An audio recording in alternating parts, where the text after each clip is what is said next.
नमस्कार दोस्तों, स्वागत है आप सबका हमारे यूट्यूब चैनल पे। तो चलिए दोस्तों, आज हम बात करने वाले हैं मार्केट आपका नेक्स्ट वीक में कहाँ पे मोमेंटम कर सकता है। क्या मार्केट आपका नेक्स्ट वीक में अगेन ऑल टाइम हाई लगा सकता है या फिर यहाँ से हमें प्रॉफिट बुकिंग देखने को मिल सकती है। तो ओवरऑल सपोर्ट एंड रेजिस्टेंस कहाँ पे निकल के आते हैं, उसके बाद में जो इंपॉर्टेंट पॉइंट है यहाँ पे किस तरीके से ट्रिगर निकल के आए हुए, तो वन बाय वन सारे ट्रिगर्स के बारे में हम डिटेल में डिस्कशन करने वाले हैं। तो यहाँ पे मैं सबसे पहले आपको इंडेक्स बता दूं। यहाँ पे देख सकते हो आप, अभी कुछ रूमर्स यहाँ पे फैलाए जा रहे हैं कि जो गवर्नमेंट है, जो एफ के ऊपर जो टैक्स है वो टैक्स यहाँ पे बढ़ा सकती है, अप टू 30% का यहाँ पे टैक्स लगा सकती है। जैसे कि लॉन्ग टर्म कैपिटल गेन पे आपका 10% टैक्स है, एस जो है 15% है। तो उसी तरीके से सेम यहाँ पे जो आपका आता है एफ का, तो उसका यहाँ पे 30% का टैक्स लगाने वाले, ऐसा यहाँ पे रूमर से। तो ओवरऑल हम यहाँ पे देख लेंगे कि इसका क्या इम्पैक्ट पड़ सकता है शेयर मार्केट के ऊपर। और यहाँ पे जो पॉलिटिकल इम्पैक्ट है, जो पॉलिटिकल जो सिचुएशंस है, उसका यहाँ पे क्या इम्पैक्ट पड़ सकता है शेयर मार्केट के ऊपर। तो बजट किस तरीके से आ सकता है, और ओवरऑल पूरा मार्केट इस जितने भी यहाँ पे ट्रिगर है उस ट्रिगर के रिगार्डिंग यहाँ पे कहाँ पे मोमेंटम कर सकता है और क्या यहाँ पे इंपॉर्टेंट लेवल निकल के आते हैं। तो ओवरऑल पूरा डिस्कशन हम यहाँ पे करने वाले। तो दोस्तों, वीडियो थोड़ी सी लंबी हो सकती है लेकिन काफ़ी इंपॉर्टेंट वीडियो होगी, तो वीडियो अंत तक जरूर देखना। तो चलिए फ्रेंड, वीडियो शुरू करते हैं।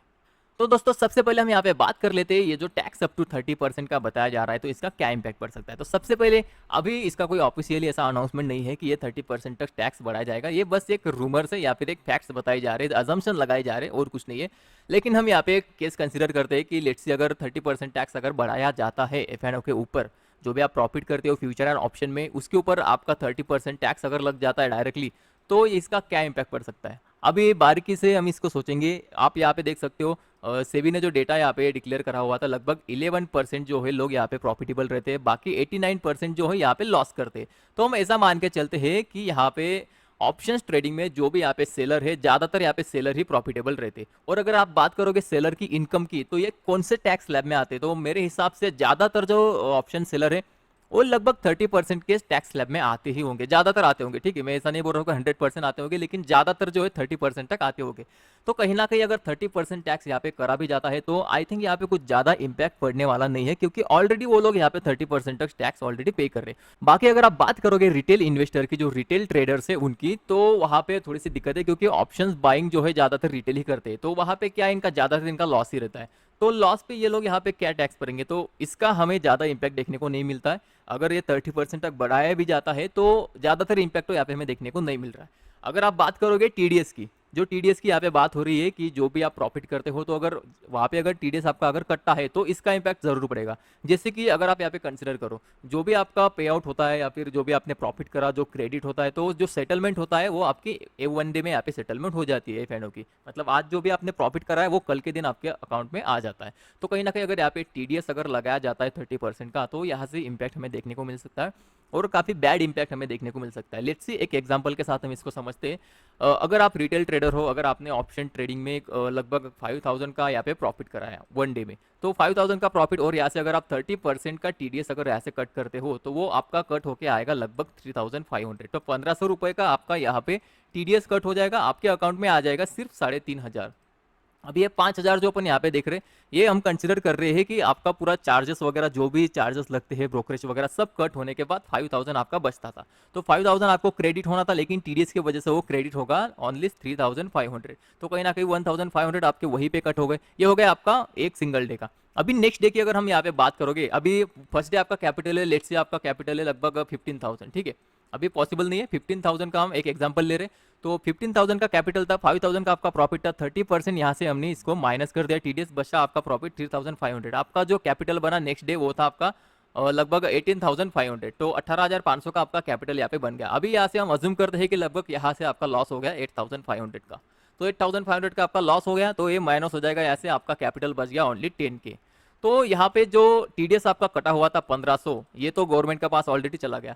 तो अभी ये क्या हो गया, ये तो रिटर्न नहीं आएगा। इसको रिटर्न करने के लिए आपको रिटर्न फाइल करना पड़ेगा, आईटीआर फाइल करना पड़ेगा, तभी आपका ये जो मार्जिन यहाँ पे अटका हुआ है, ये जो टैक्स आपने पे किया 1500 का, ये आपको तब वापस मिलेगा। लेकिन इमीडिएटली नहीं मिलेगा, ये आपको जब भी आप आईटीआर फाइल करते हैं उसके बाद में मिलता है। ठीक है, तो कहीं ना कहीं ये 1500 जो आपने टैक्स भरा, ये आपके किसी काम के नहीं रहे, मतलब आपके कैपिटल से माइनस हो गए।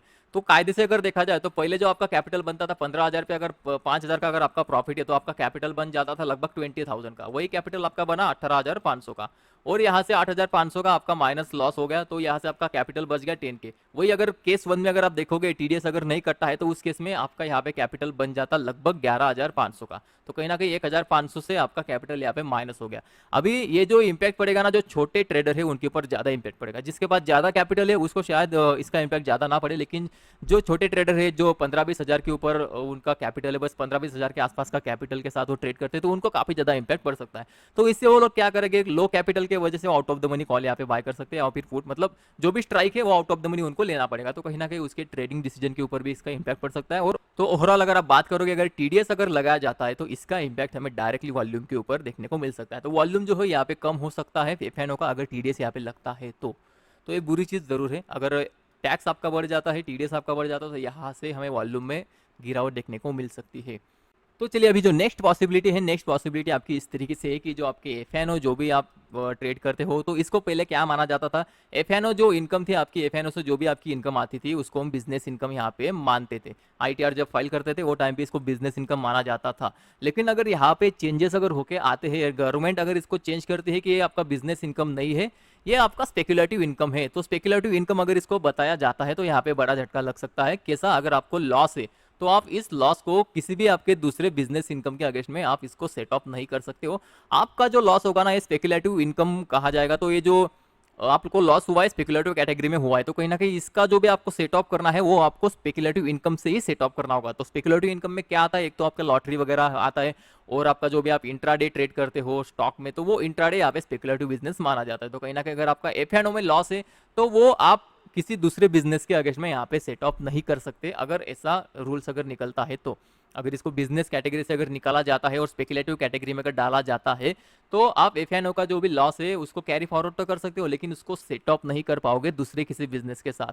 उसको आप सिर्फ और सिर्फ आपकी जो स्पेकुलेटिव इनकम होगी, इंट्राडे इनकम होगी, या फिर दूसरी कोई लॉटरी वगैरह की इनकम, तो वहीं पे आप इसको सेट ऑफ कर सकते हो, अदरवाइज नहीं। अभी इसको एग्जांपल के साथ समझते हैं। अगर आपका सैलरी में से टीडीएस कट होता है, तो ये जो टीडीएस है जब आप रिटर्न फाइल करते हो और उस टाइम पे अगर आपका कुछ रिफंड बनता है तो आपको रिटर्न आता है। लेकिन अगर यहाँ पे आपका कुछ रिफंड नहीं बनता है, कायदे से अगर आपका जो इनकम है, जो लिमिट है, लिमिट के ऊपर अगर आपका इनकम आ जाता है, रिबिट के ऊपर भी अगर आपका इनकम चला जाता है, तो कहीं ना कहीं आपको यहाँ पे टैक्स पे करना पड़ेगा। अगर आपका सैलरी से अगर कुछ टैक्स बनता है, आपका कुछ अगर टैक्स लाइबिलिटीज बनता है, तो वो आपको गवर्नमेंट को टैक्स पे करना पड़ेगा, भले ही आपको एफएनओ में कितना भी लॉस हो। सपोज अगर आपने यहाँ पे सैलरी करी लगभग 7 लाख के आसपास की आपकी सैलरी निकल के आई, अभी जो न्यू टैक्स रिजिम के हिसाब से लगभग 7,28,000 तक का आपको कोई यहाँ पे पे नहीं करना है पड़ना है। तो इसलिए हम थोड़ा सा यहाँ पे बढ़ा देते हैं अमाउंट। अगर मान लीजिए अगर आपकी जो इनकम है सैलरी से वो लगभग है, सैलरी में मानो या फिर पूरा ओवरऑल सारे इनकम सोर्सेज से आपकी जो इनकम है 1 साल के 10 लाख तक है, और आपने 10 लाख में से लगभग एफएनओ में 7 लाख तक का आपने लॉस कर लिया, बचा आपके पास सिर्फ 3 लाख।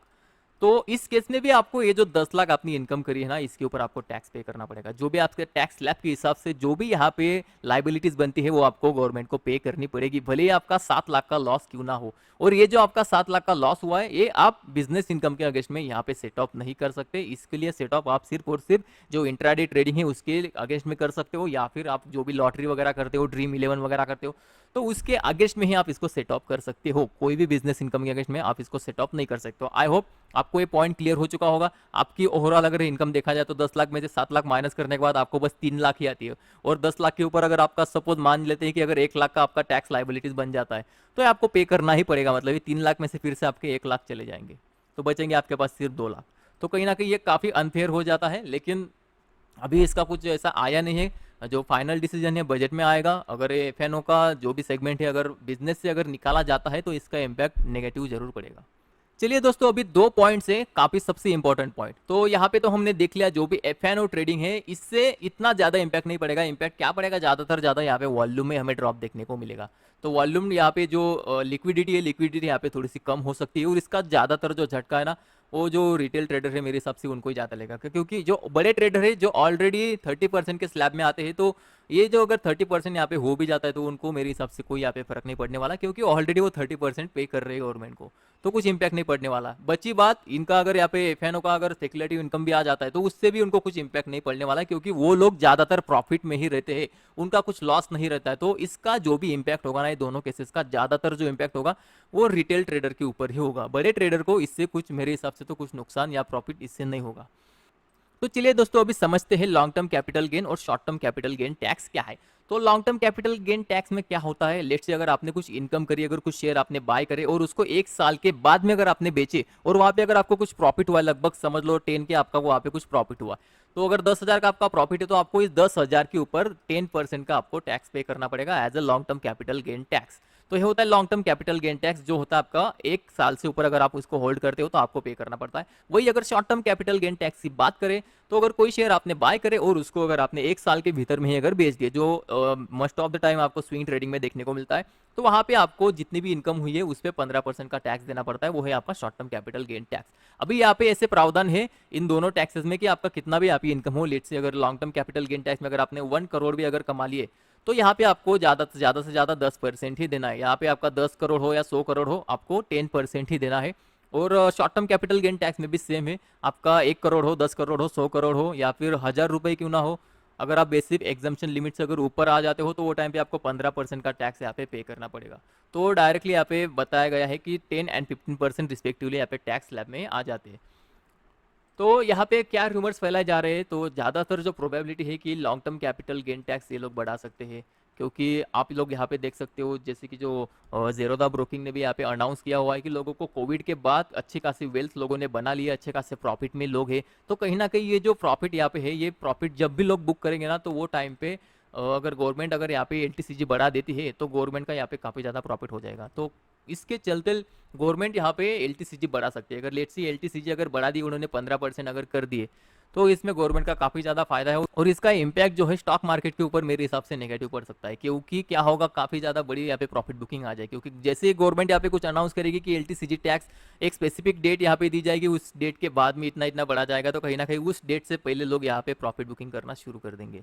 तो उसकी वजह से मार्केट थोड़ा सा डाउन साइड में भी आ सकता है। अगर ये न्यूज़ अगर सही निकलती है, long term capital gain tax अगर बढ़ाया जाता है तो मार्केट डाउन साइड आ जाएगा, और इसके विपरीत अगर इसको घटाया जाता है तो मार्केट आपका शूटअप कर जाएगा। ठीक है, क्योंकि कोई प्रॉफिट बुकिंग नहीं करेगा। अभी यहाँ पे दो कंडीशन बनते हैं एलटीसीजी में भी। अगर एलटीसीजी अगर आपका बढ़ाया जाता है तो यहाँ पे एक तो है कि पैनिक माहौल में कुछ लोग यहाँ पे बेच देंगे, और कुछ लोग क्या करेंगे, वो सेल ही नहीं करेंगे। ठीक है, वो क्या बोलेंगे कि मेरे को 15-20 साल के लिए होल्ड करके रखना है, मेरे को ऐसे भी अभी शॉर्ट टर्म के लिए नहीं था कि 2-3 साल के लिए मैंने ले लिया और बेच दिया, वैसा उनका व्यू नहीं है। तो वो लोग यहाँ पे बने रहेंगे, उल्टा जो भी डीप आएगा डिप में वो लोग और खरीदारी करेंगे।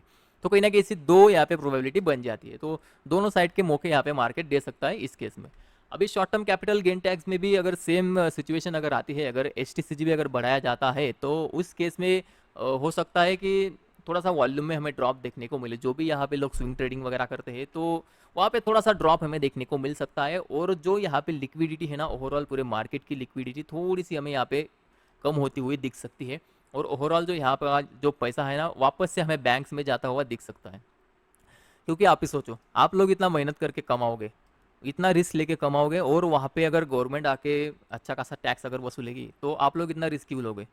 तो क्या करेंगे लोग, इससे अच्छा है कि साला एफडी अच्छा है। ठीक है, तो लोग यहाँ से एफडी में भी शिफ्ट हो सकता है पैसा, प्रोबेबिलिटी काफ़ी ज़्यादा है, लेकिन उतना क्वांटिटी में ना जाए, क्योंकि अगर आप कंपेरिजन करोगे लॉन्ग टर्म से तो मार्केट ही आपका अच्छा रिटर्न दे के देता है। तो कहीं ना कहीं शॉर्ट टर्म के लिए थोड़ा सा आपका एफडी में पैसा जा सकता है, वहाँ पे इंटरेस्ट रेट अच्छे हैं, आने वाले दिनों में रेट कट हो सकते हैं। तो कहीं ना कहीं उससे पहले लोग यहाँ पे एफडी में भी पैसा यहाँ पे जा सकता है, जो भी आपका एफडी हो गया या फिर गोल्ड बॉन्ड हो गए, तो पैसा थोड़ा सा यहाँ से हमें बॉन्ड मार्केट में भी शिफ्ट होता हुआ दिख सकता है। तो दोस्तों कुछ इस तरीके का इम्पैक्ट यहाँ पे हमें देखने को मिल सकता है अगर टैक्सेशन अगर बढ़ाए जाते हैं तो चलिए दोस्तों अभी बात कर लेते हैं इंपॉर्टेंट टॉपिक के ऊपर, वो है आपका पॉलिटिकल व्यू। जो पॉलिटिकल सिचुएशंस यहाँ पे बनी हुई है तो उसका यहाँ पे क्या इम्पैक्ट पड़ सकता है, क्या उसकी वजह से यहाँ पे गवर्नमेंट ये जो कदम है उठा सकती है, तो उसके ऊपर हम डिस्कशन करेंगे। तो यहाँ पे आप देख सकते हो जो एनडीए की गवर्नमेंट बनी हुई है, क्लियर कट यहाँ पे बीजेपी को इस बार मेजोरिटी नहीं मिली, जिसके चलते इनको क्या है, एक तो नीतीश बाबू और चंद्रबाबू दोनों के ऊपर डिपेंड रहना पड़ेगा। और आपने यहाँ पे देखा है कि जब भी मंत्रिमंडल यहाँ पे बना तो वो टाइम पे इन दोनों पार्टी में से जो भी नेता थे उनको, मतलब जो भी बड़े बड़े मंत्री पद है वो ज़्यादातर बीजेपी ने अपने पास ही रखे। ठीक है, तो इनको ज़्यादातर मंत्री पद अच्छे वाले नहीं मिले, मतलब जो मेजोरिटी है रेलवे सेक्टर हो गया, जो भी डिफेंस सेक्टर हो गया, तो वो सब बीजेपी के पास है। तो कहीं ना कहीं यहाँ पे इन लोगों ने कोई मतलब यहाँ पे जोर जबरदस्ती नहीं की है, जो मिला वो ले लिया। तो कुछ ना कुछ यहाँ पे तो डील हुआ ही होगा ना।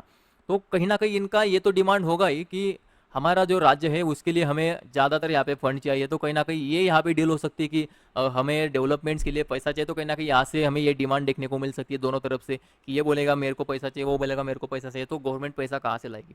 तो कहीं ना कहीं जो बर्डन है ना, वो बर्डन मेरे हिसाब से यहाँ पे आता हुआ दिख सकता है। जो भी शेयर मार्केट से रिलेटेड यहाँ पे इनकम आती है, तो वहाँ पे हमें थोड़ा सा बर्डन देखने को मिल सकता है, क्योंकि कॉर्पोरेट टैक्स जो है गवर्नमेंट ने घटाया हुआ है, क्योंकि उनको मैन्युफैक्चरिंग को बूस्ट देना था।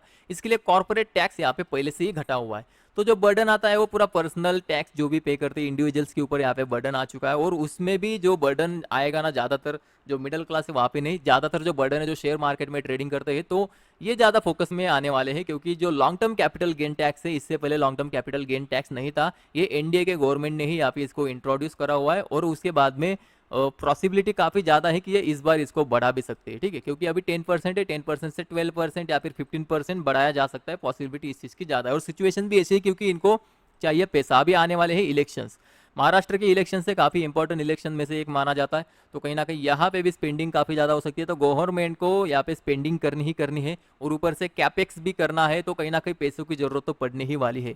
तो हो सकता है कि इसके चलते यहाँ पे डिसीजन भी लिया जा सकता है। तो ओवरऑल अगर आप थोड़ा सा देखोगे जो सिचुएशन यहाँ पे बनी हुई है, तो मार्केट में प्रॉफिट बुकिंग कभी भी आ सकती है, और काफ़ी बड़ी प्रॉफिट बुकिंग हमें देखने को मिल सकती है।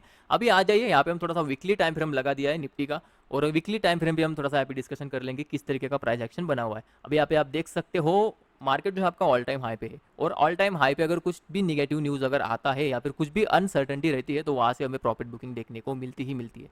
क्योंकि लोग यहाँ पे रिस्क नहीं लेना चाहते, ऑल टाइम हाई पे थोड़ा सा प्रॉफिट बुक करना सही मानते हैं। तो कहीं ना कहीं यहाँ पे आप देख सकते हो एक डोजी टाइप कैंडल बना हुआ है वीकली टाइम फ्रेम पे, और यहाँ से थोड़ा सा निगेटिव मार्केट आपका बनता हुआ दिख सकता है। अगर जैसे यहाँ पे एक सपोर्ट लेवल है आपका, इसको अगर ब्रेक कर देते जो है आपका 23,400 का, अगर इसको डाउन साइड में अगर मार्केट ब्रेक करता है, तो यहाँ से हमें डाउन साइड में मार्केट आता हुआ दिख सकता है। और लगभग नेक्स्ट वीक का मेरे हिसाब से जो टारगेट निकल के आता है, लगभग 23,000 के आसपास तक मार्केट आपका जा सकता है। और बजट से पहले 22,000 तक के टारगेट से यहाँ पे निकल के आते हैं बजट से पहले, क्योंकि अनसर्टनिटी है, मार्केट थोड़ा सा वोलाटाइल भी रह सकता है, बीच में कुछ पॉजिटिव चीज़ें भी हो सकती है, ऐसा नहीं कि नेगेटिव ही रहेगी।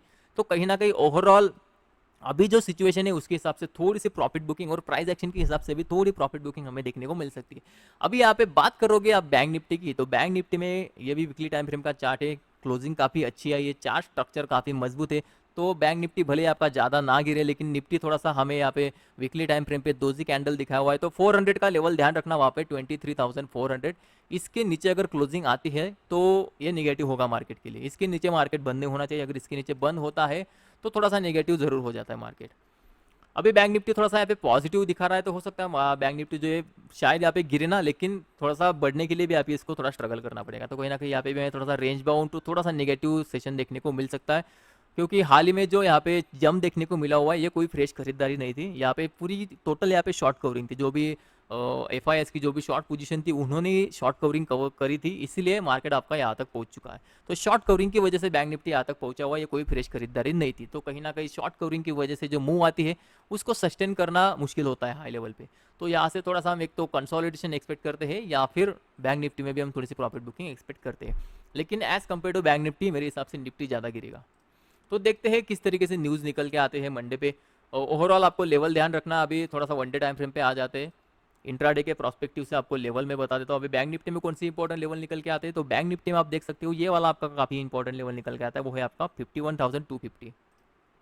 51,250 आपका अच्छा सपोर्ट इसको माना जाएगा फिलहाल के लिए। अभी सपोर्ट यहाँ पे लिया हुआ है, तो ये आपका अच्छा सपोर्ट इसको माना जाएगा। इसके नीचे बैंक निफ्टी आपका थोड़ा सा कमजोर हो सकता है, और कहाँ तक जा सकता है, तो लगभग ये जो रेंज है आपकी 50,060 तक यहाँ पे बैंक निफ्टी आपका जा सकता है। अगर यहाँ से टूटता है तो सबसे पहले यहाँ पे थोड़ा सा रुकेगा 50,000 के आसपास, थोड़ा सा 51,000 के आसपास थोड़ा सा यहाँ पे रुकेगा, थोड़ा सा टाइम पास करेगा। अगर इसको भी ब्रेक डाउन करता है तो जो सपोर्ट निकल के आएगा बड़ा वाला, वो यहाँ पे निकल के आता है 50,600 के आसपास में। तो देखते हैं किस तरीके से मोमेंट आता है। और रेजिस्टेंस की अगर आप बात करोगे, तो रेजिस्टेंस आपका नेक्स्ट यहीं पे निकल के आया हुआ है, वो है लगभग आपका 51,800 से लेके 52,000 के आसपास का। ये जो 200 पॉइंट की रेंज है आपका लगभग रेजिस्टेंस निकल के आता है। इसके ऊपर अगर निकल के सस्टेन करता है, तो अगेन यहाँ से हमें थोड़ी बहुत शॉर्ट कवरिंग भी देखने को मिल सकती है, जिसकी प्रोबेबिलिटी मेरे हिसाब से काफ़ी कम है, ठीक है। अनटिल एंड अनलेस यहाँ पे कुछ पॉजिटिव न्यूज़ ना आ जाए, शॉर्ट कवरिंग की अभी मत सोचो। चलिए अभी बात कर लेते हैं निफ्टी की 15 मिनट टाइम फ्रेम पे चार्ट यहाँ पे लगा देता हूँ। यहाँ पे आप देख सकते हो फ्राइडे के दिन क्या हुआ। फ्राइडे के दिन आप लास्ट में काफ़ी ज़बरदस्त हमें गिरावट भी देखने को मिली, लेकिन जो एडजस्टेड क्लोजिंग थी वो क्लोजिंग आपकी आ गई यहाँ पे 500 के ऊपर। तो कहीं ना कहीं लगभग 50 पॉइंट ऊपर एडजस्टेड क्लोजिंग आई, तो ये थोड़ा सा शॉकिंग ज़रूर है। तो अभी भी कहीं ना कहीं ये जो सपोर्ट है, सपोर्ट अभी भी होल्ड किया हुआ है। जब तक इसको क्लोजिंग बेसिस पे नहीं ब्रेक करता, यहाँ पे अभी भी कुछ डरने घबराने की बात नहीं है। लेकिन जिस दिन ये इसके नीचे क्लोज हो जाएगा, थोड़ा सा आपको सावध रहना पड़ेगा। देखिए यहाँ पे जो रेजिस्टेंस निकल के आता है, मेनली जो रेजिस्टेंस है यहाँ पे 23,600 वाला। तो 23,600 ये रेजिस्टेंस है। इसके ऊपर वन डे टाइम फ्रेम पे जब तक क्लोजिंग नहीं आती, तब तक ऊपर के लेवल ओपन नहीं होते, ठीक है। तो कहीं ना कहीं थोड़ा सा रेंज बाउंड माहौल हमें यहाँ पे अभी तक तो शो हो रहा है, लेकिन रेंज बाउंड टू निगेटिव तोड़ने के चांसेस ज़्यादा है, क्योंकि मार्केट में जो रूमर्स है वो निगेटिव ज़्यादा है और मार्केट निगेटिव चीज़ों पर ज़्यादा रिएक्ट करता है। तो देखते हैं, और कुछ अगर यहाँ पे ट्रिगर रहेगा तो मैं अपने टेलीग्राम चैनल पे अपडेट कर दूंगा। बाकी अगर आपको वीडियो अच्छी लगी होगी तो एक लाइक जरूर कर देना, और ऐसी वीडियोस देखने के लिए प्लीज़ हमारे चैनल को सब्सक्राइब भी कर देना। तो चलिए फ्रेंड, आज के लिए बस इतना ही, मिलते हैं नेक्स्ट वीडियो में।